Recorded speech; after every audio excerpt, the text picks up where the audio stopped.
తాకట్టులో ఉన్న బంగారాన్ని విడిపించి ఆ రోజు ఆన్లైన్ రేటుకే మేము కొంటాం. Sharma gold company.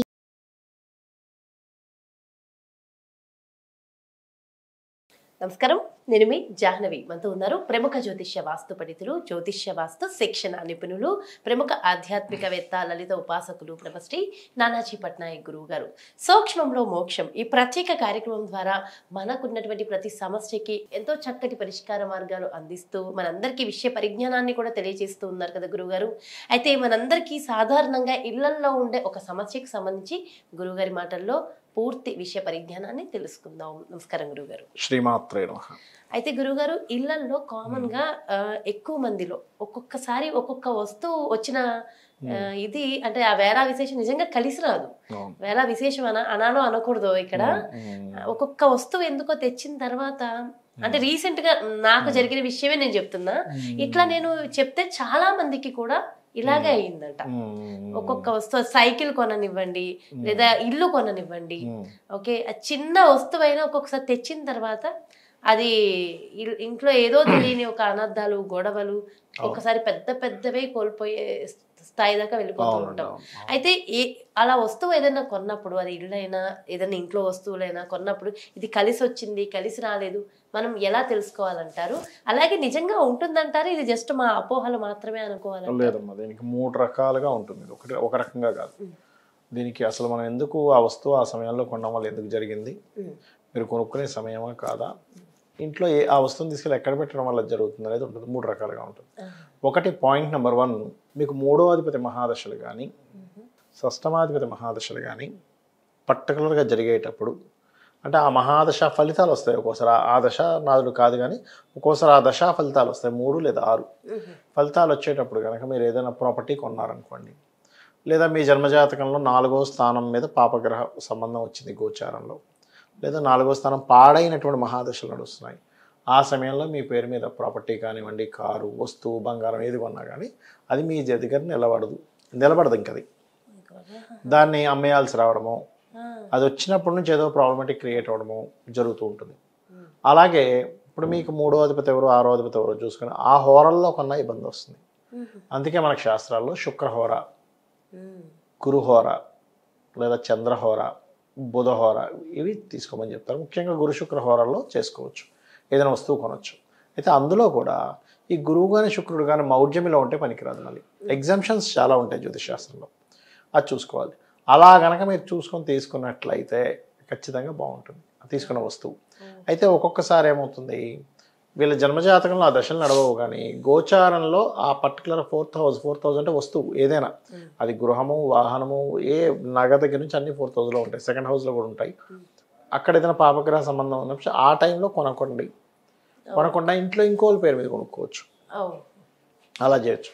ఇక 3వ విషయం వస్తే ఏంటంటే, మీరు కొన్న వస్తువు ఎక్కడ పెడుతున్నారు ఇంట్లో ఈజ్ ఆల్సో మోస్ట్ ఇంపార్టెంట్. తీసుకెళ్ళి వేస్టేజ్ జోన్లోనో డిప్రెషన్ జోన్లోనో పెట్టారనుకోండి, దానివల్ల ఎక్కువ డిప్రెషన్ వస్తుంటుంది. అంటే ఎలా అంటే, ఇప్పుడు మనకి అవి శాస్త్రంలో చెప్పినటువంటిది వేస్టేజ్ జోన్ అనేటువంటి సౌత్ వెస్ట్, అంటే దక్షిణ నైరుతి, అంటే దక్షిణ భాగానికి నైరుతి భాగానికి మధ్యలో ఉండేటువంటిది. సౌత్కి సౌత్ వెస్ట్కి సెంటర్లో ఉండేదాన్ని దక్షిణ నైరుతి, సౌత్ వెస్ట్ అంటారు. అది వేస్టేజ్ జోన్. మనకి శాస్త్రంలో అక్కడ బాత్రూమ్స్ కట్టుకోమని చెప్పారు. రెండవది వెస్ట్ నార్త్ వెస్ట్, అంటే పడమర వాయువ్యము, అది డిప్రెషన్ జోన్. ఇప్పుడు దక్షిణ నైరుతిలో మీరు ఏదైనా వస్తువు తీసుకెళ్ళి పెట్టారు, దానివల్ల నష్టం కలగడం, ఆ వస్తువు వల్ల పెద్ద లాభం లేకపోవడాలు జరుగుతుంటాయి. పడమర వాయువ్యంలో ఏదైనా వస్తువు పెట్టారు, కొత్తది తీసుకొచ్చి డిప్రెషన్ పెరుగుతుంటుంది దానివల్ల. అంటే ఏమిటో ఒక పుస్తకాలు కొనుకొచ్చి పెట్టారు, ఆ పిల్లవాడికి ఆ పుస్తకం చదవబుద్ధి కాదు, అబ్బా చదవాలా అంటాడు. లేకపోతే అక్కడ ఇంకేదైనా వస్తువు పెట్టాం, అబ్బా ఇప్పుడు నేను అది వేసుకోవాలా ఏంటి అంటూ ఉంటాడు. కొంతమందికి తెలియక ఏం చేస్తారంటే మెడిసిన్స్ పెడతారు అక్కడ తీసుకెళ్ళి. అప్పుడు మెడిసిన్స్ వేసుకోవాలంటే బుద్ధి పట్టదు, మెడిసిన్ పనిచేయదు. ఇంకా ఈ మెడిసిన్స్ వల్లే నేను ఇంకా ఎక్కువ స్ట్రెస్ అవుతున్నానేమో అనుకుంటారు కొంతమంది. డిప్రెషన్ జోన్లో కనుక ఎక్కువ పడుకున్నా, అక్కడ ఏదైనా వస్తువులు ఎక్కువగా పెట్టినా, మనకు తెలియకుండా మనం అక్కడ ఏదైనా మన ఫొటోస్ ఏదైనా పెట్టినా కూడా ఇబ్బంది వస్తుంది. కాబట్టి ఫస్ట్ ఆఫ్ ఆల్ ఇంట్లో ఈ 2 జోన్స్ ఎక్కడ ఉన్నాయో చెక్ చేసుకోవాలి. కొన్నిసార్లు టిల్ట్ వల్ల అటు ఇటు కూడా మారుతుంటుంది, అది పర్టికులర్గా చెక్ చేసుకోవాలి. మీరు కొనేటప్పుడు ఏ వస్తువు అయినా సరే గురు శుక్రహోరల్లో కొనుక్కుంటే మంచిది.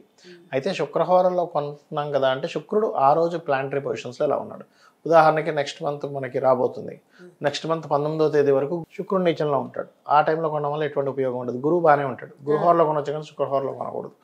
అంటే ఏమిటంటే, ఈ రోజున్న ప్లానటరీ పొజిషన్స్లో శుక్రుడు ఎలా ఉన్నాడు, గురువు ఎలా ఉన్నాడు, అది పర్టికులర్గా చూడాలి. ఇంకా ఇన్డెప్త్గా వెళ్తే మనం ముహూర్తం అంటాం. మీకు తెలుసు ఏదైనా కంపెనీ స్టార్ట్ చేస్తున్నాం, పెళ్లి చేస్తున్నాం, అప్పుడు ఏం చేస్తారు, హోరాతో పాటు పర్టికులర్గా లగ్నం నుంచి 4th హౌస్ బాగుండడము, ఏదైనా ఒక ఇది స్టార్ట్ చేస్తున్నారు బిజినెస్, ఫ్యాక్టరీయో ఏదో సంథింగ్, అప్పుడు వాళ్ళు పర్టికులర్గా 4th హౌస్ బాగుండే సమయం చూసి పెడతారు. అప్పుడు అది బ్రహ్మాండంగా నడుస్తుంది. అయితే గురువుగారు నిజంగా మన జాతకం బాగుంది, అన్ని బాగున్నాయి అన్నప్పుడు మనం ఏది కొన్నా కలిసి రావాలిగా, ఇలా కలిసి రాకపోవడం ఎందుకు ఉంటుందంటే? అంటే జాతకం బాగుంటే కలిసి వస్తుంది, రాదని కాదు.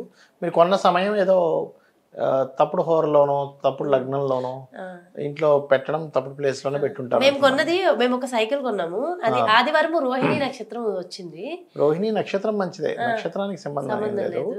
అయితే ఆదివారం సైకిల్స్ అనేటువంటి ఏంటంటే సైకిల్ శని కారకత్వం, శనికి రవికి పడదు కదా.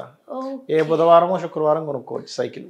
అవునా? ఆదివారం సైకిల్ అంటే ఇనప వస్తువులు అంటే ఇక్కడ ఇనప వస్తువు అని కాదు, శనికి సైకిల్ కారం. ఓకే, అట్లాగే కొన్ని శనికి సంబంధించిన వస్తువులు కొన్ని ఉంటాయి. ఇప్పుడు ఆదివారం రోజు నూనె కొనరు, ఆదివారం రోజు ఐరన్ కొనరు, శనివారం కొనకూడదు, శనివారం కొంటారు. ఏం కాదు, శనివారం శుక్రవారం బుధవారం కొనొచ్చు, ఏం కాదు. ఆదివారం కొనరు, ఎందుకంటే రవికి శనికి షష్టాష్టకాలు పడతాయి కాబట్టి. అట్లా సో అక్కడ దెబ్బ కొట్టింది అయితే. సో ఇలాంటి విషయాలు అమ్మో అంటే నిజంగా ఉంటుంది నో డౌట్. ఇది కొన్ని 7 months. మీరు ఎలాంటి అనుభవాలు చూసారు?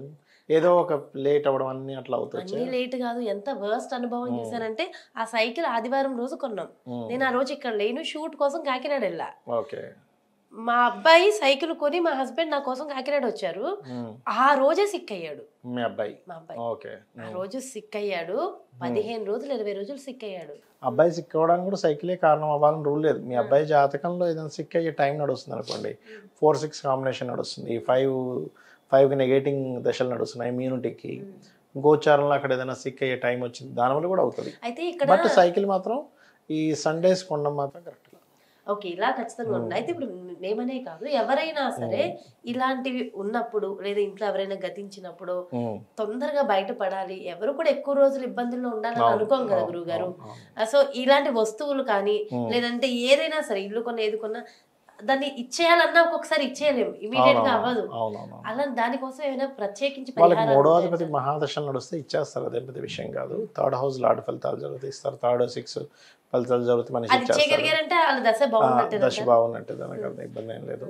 కాకపోతే పర్టికులర్గా ఏదైనా భూములు అమ్మాలి అనుకున్నప్పుడు వాళ్ళ జన్మజాతకంలో ఏ గ్రహం యాక్టివేషన్ అవ్వాలి, ఏవి దానంగా ఇవ్వాలి. కొంతమందికి అన్నం పెరుగన్నం దానంగా ఇవ్వమని చెప్తాము, ఇంకొంతమందికి శనగలు దానంగా ఇవ్వమని చెప్తాము. అట్లా ఒక్కొక్క దాన్ని బట్టి పెరుగన్నం దానం ఇస్తే కూడా మీకు భూములు అమ్ముడుపోవడం జరుగుతుంది. ఇప్పుడు పెరుగన్నాన్ని ఒక 11 మందికి సరిపోయేది పెరుగన్నాన్ని తీసుకొని మనకి ఈశ్వరుడు దగ్గర నైవేద్యం పెట్టి అదే దాన్ని కొంచెం ప్రసాదంగా మీరు తీసుకొని మిగిలిన 11 ప్యాక్స్ కట్టేసి సోమవారాలు ఒక 7 సోమవారాలు ఇలా చేస్తే కూడా తగ్గుతుంది. మీకు అమ్మాలనుకున్న ప్రాపర్టీ అమ్మగలుగుతారు. కాకపోతే ప్రత్యేకించి జాతక ప్రకారం అయితే ఇంకా పర్ఫెక్ట్ గా తెలుస్తుంది. సో అది ఏదైనా సరే ఇట్లాంటివి అయితే ఖచ్చితంగా ఉంటాయి. అయితే వస్తువు వల్లే వచ్చింది అని తెలియడానికి అది ఇచ్చేయగానే ఏమన్నా గుడ్ సైన్స్ ఉంటాయి? తెలుస్తుంది. అది ఇచ్చేయగానే మీకు గుడ్ సైన్ తెలుస్తుంది అంటే దాని వల్ల అయిందని అర్థం. అంటే ఎక్కడో రాంగ్ టైమ్ లో తీసుకున్నారు, సో యు ఆర్ సఫరింగ్. నాకైతే అది ఇచ్చేయగానే మళ్ళీ గుడ్ సైన్స్ వచ్చేసాయి. జస్ట్ ఎంత 3-4 days అయింది అంతే, ఇది అయ్యి కూడా అది ఇచ్చేయగానే చాలా గుడ్ సైన్స్ వచ్చాయి. అంతే అంతే. అప్పటికి ఇంకా నాకు కొన్ని విషయాలు అమ్మ దేని వల్ల జరిగాయా అని బాధ పడుతూనే ఉన్నా. బట్ ఓకే, ఎనీవేస్ ఇలాంటి విషయాలు మాత్రం జాగ్రత్తగా ఉండడం మంచిది. అండ్ చక్కటి పరిహారాన్ని అందించారు, పరిజ్ఞానాన్ని కూడా తెలియజేశారు గురుగారు. Thank you so much. శ్రీమాత్రే నమః. చూసారు కదండి, మరి ఇది నిజంగా ఒక్కొక్కసారి మన ఇంట్లో మనం ఏం చేస్తున్నా మరి మన సనాతన ధర్మం చెప్పింది ఖచ్చితంగా ఆధ్యాత్మికంగా మనందరం కూడా ఆచరించి 1కి 2 సార్లు అనుకుని దాని తర్వాత డెసిషన్ తీసుకోవడం, ముహూర్త బలం చూసుకోవడం, ఇవన్నీ కూడా చాలా చాలా మంచిది. ఎందుకంటే ప్రతిరోజు బాగుండాలి, ప్రతి నిమిషం బాగుండాలి కదా. మరి అలా బాగుండాలి అంటే మనందరం కూడా ఆచితూచి ఎలాంటి వస్తువులైనా కొనాలి. మరి మూఢత్వం అని నేను అన్నగానే మన జాతకాన్ని మనకున్నటువంటి హోరాల్ని నమ్మడమే చాలా మంచి విషయము. మరో ప్రత్యేకమైన కార్యక్రమంతో మళ్ళీ మీ ముందుకు వచ్చేస్తాను. మరి అలాగే మీ యొక్క జాతకానికి సంబంధించి కానీ లేదంటే మీ ఇంటి వ్యాపార వాస్తుకు సంబంధించి కానీ గురువు గారిని సంప్రదించాలి, అపాయింట్మెంట్ కావాలి అనుకుంటే క్రింద డిస్ప్లే అవుతున్నటువంటి నెంబర్స్కి కాల్ చేయగలరు. నమస్కారం. సుమన్ టీవీలో మీ పర్సనల్ అండ్ బిజినెస్ ప్రమోషన్స్ కోసం కింది నెంబర్కి కాంటాక్ట్ చేయండి.